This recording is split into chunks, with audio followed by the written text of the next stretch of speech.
सभी को सादर जय जिनेंद्र नमस्ते। मैं संकल्प जैन वीगन और एक बार पुनः आपके बीच लाइव आया हूं और आज फिर से यही जो मुद्दा है पशु क्रूरता को लेकर के।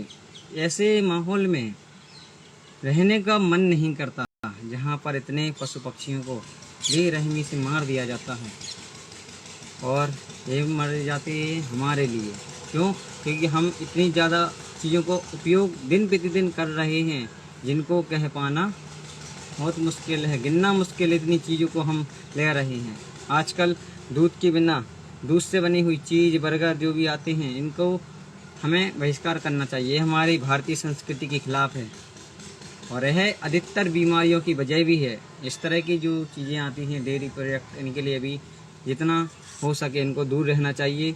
और आजकल इसी माहौल पे आजकल हमारा मन बहुत चल रहा है और ऐसे ही पे ही जो है कविताएं लिखी है और उम्मीद है कि आप सभी को अच्छी लगेगी। तो शुरू करते हैं। जो ध्यानपूर्वक सुनिएगा, इसकी गहराइयों को देखिएगा। बहुत सुंदर कविता है। कभी कभी कहता है ये मन, कभी कभी कहता है ये मन, चल कहीं अब दूर चल। कभी कभी कहता है ये मन, चल कहीं अब दूर चल। रह लिए शैतान के संग, अब कहीं इंसान से मिल।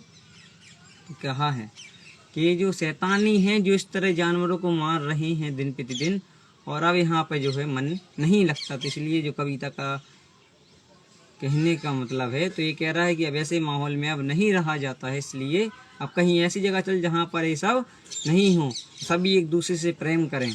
तो कहा है कि रह लिए शैतान के संग, अब कहीं इंसान से मिल। रोज हिंसा बढ़ रही बेजान पशुओं की यहाँ, रोज हिंसा बढ़ रही बेजान पशुओं की यहाँ। कौन रोकेगा इन्हें सरकार इनके संग में, कौन रोकेगा इन्हें सरकार इनके संग में। कहने का मतलब है कि अब जब सरकार ही इनके साथ में है तो इसको चीज़ को कौन रोकेगा? सरकार का अर्थात क्यों? क्योंकि जो ये पशु पक्षी कटे जाते हैं, भैंस कटे जाते हैं, ये जो बछड़े उनके होते हैं, ये जो कटे जाते हैं विदेश निर्यात किए जाते हैं और वहाँ से इनको प्रॉफिट होता है। जब इतना इनको प्रॉफिट हो रहा है तो ये लोग, लालची सरकार है, कोई भी सरकार हो तो वो क्या है, लालच के वशीभूत होकर कि वहाँ अगर हम मांस भेजेंगे तो हमें वहाँ से दूसरी चीज़ें प्राप्त होंगी। इस चीज़ के चक्कर में जो है लाखों करोड़ों अरबों पशु पक्षी दिन प्रतिदिन कटे जा रहे हैं। और इनको रोकने के लिए जितनी ज़्यादा हम इन चीज़ों को यूज करना कम कर देंगे, भाई बंद कर देंगे। आजकल जितनी मेडिसिन भी आती हैं, जो कोविड की मेडिसिन भी आई, डोज आई, इसमें भी जो है केमिकल तो थे ही, साथ साथ इनमें जो है इन पशुओं का मांस भी था। इनके अंदर बहुत मार करके इनको जो उपयोग किया गया, जब जाके इतने लोग ठीक हुए हैं। इस तरह से बहुत पशुओं को मारा जा रहा है और कह रहे हैं कि रोज हिंसा बढ़ रही बेजान पशुओं की यहाँ। कौन रोकेगा इन्हें सरकार इनके संग में। और कहा कि भगवान राम की वंशज है हम, और राम के वंशजों के लिए क्या संदेश है इस कविता के अंदर में कि राम के वंशज होकर क्यों नहीं बोलते, राम के वंशज हम होकर क्यों नहीं अब बोलते। गाय माता सब कहें, कि गाय जो हमारी माता है और बैल जो नंदी जी को बोलते हैं, तो उसके लिए भी कहा है कि गाय माता सब कहे और बैल नंदी जी रहे। गाय माता सब कहे और बैल नंदी जी रहे। रंग में तुम भेद करके क्यों इन्हें मरवा रहे, रंग में तुम भेद करके क्यों इन्हें मरवा रहे।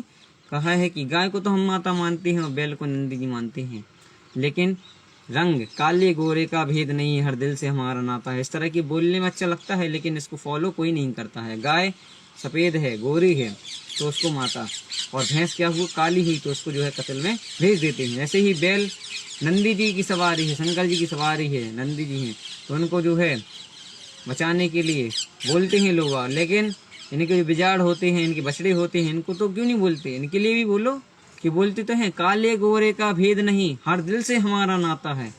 तो भाई जब नाता है तो क्यों नहीं बोलते हो भाई, बोलो ना। सबको एकजुट होकर के बोलना पड़ेगा इस चीज़ के लिए।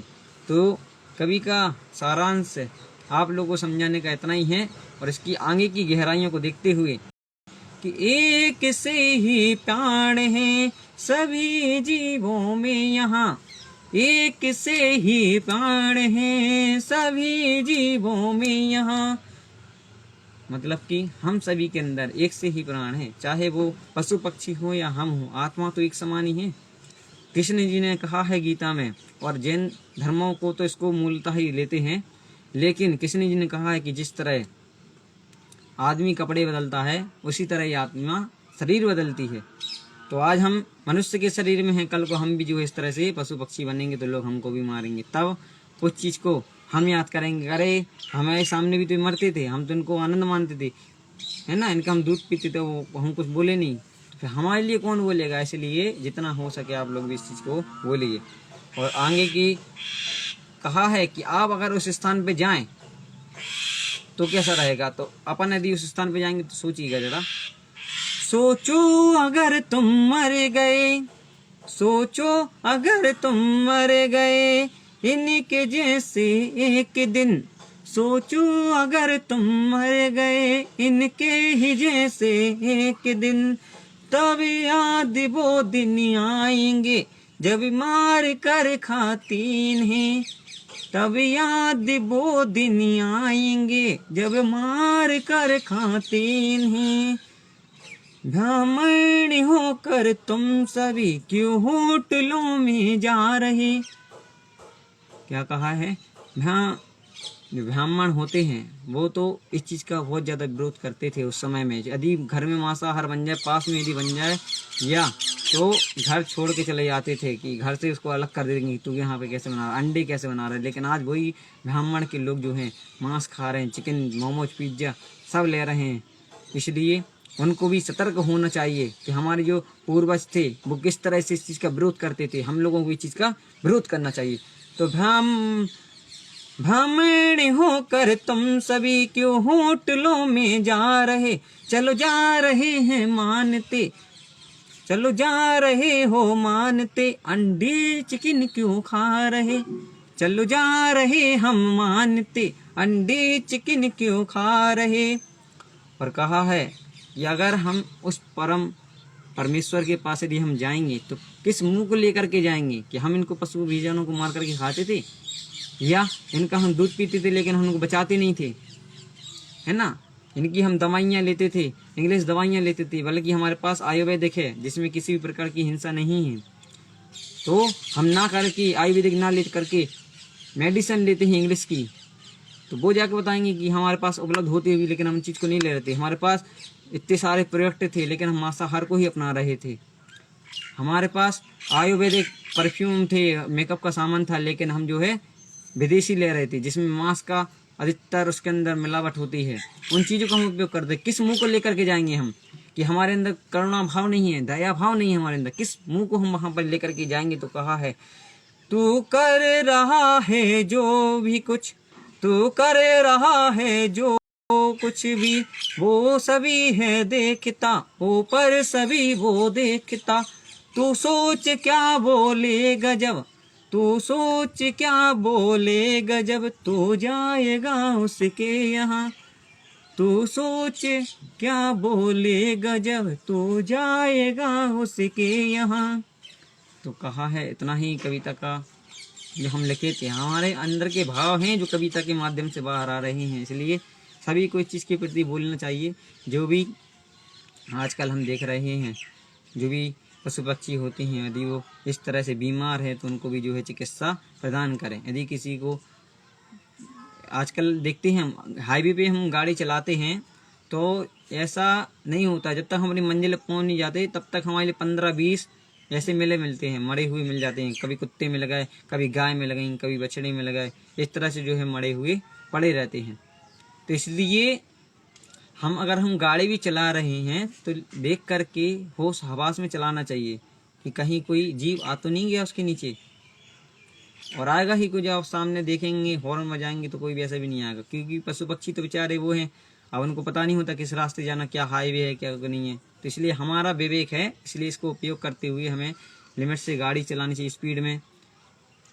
क्योंकि एक बात है, जो जैसा करता है वो स्वयं वैसा ही भरता है। अगर आपके पास अभी पैसा है, शोहरत है, दौलत है, सब कुछ है, लेकिन यदि आपके पास विवेक नहीं है तो आपके पास कुछ भी नहीं है। कहते हैं कि भगवान से यदि आपको कुछ मांगना है तो सद्बुद्धि मांगिएगा, क्योंकि जिसके पास सद्बुद्धि होती है वो एक एक कार्य को सोच समझ के परख करके करता है।